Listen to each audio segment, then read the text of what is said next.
Welcome to పూజీలక్స్. ఈరోజు టేస్టీగా ఉన్న పెరుగు వడ ఎలా తయారు చేసుకోవాలో చూద్దాం.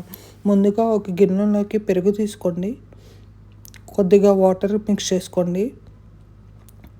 ఇప్పుడు రుచికి తగినంత సాల్ట్, చిల్లీ పౌడర్, కొద్దిగా టర్మరిక్ పౌడర్ యాడ్ చేసి బాగా మిక్స్ చేసుకోండి.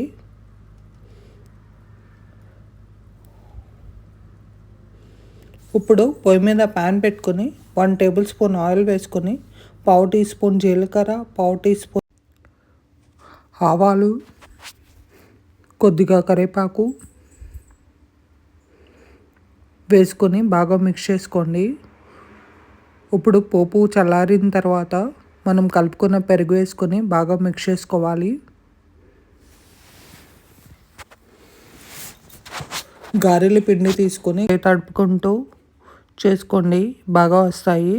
డీప్ ఫ్రైకి తగినంత ఆయిల్ పెట్టుకుని ఆయిల్ కాగాక గారెలు చేసుకుని వేసుకోండి. బాగా గోల్డ్ కలర్ వచ్చేందరికి ఫ్రై చేసుకోండి. ఇలా ఇప్పుడైతే గారెలు బాగా ఫ్రై అయిపోయినాయి.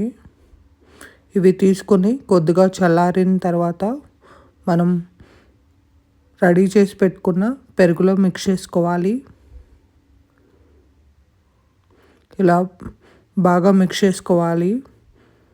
పెరుగులో గారెలన్నీ వేసేసి ఇలా బాగా టర్న్ చేసి బాగా మిక్స్ చేసుకోండి. ఈ గారెలు 1 నుంచి 2 గంటల వరకు నానబెట్టుకోవాలి. అప్పుడే మంచి టేస్టీగా ఉంటాయి.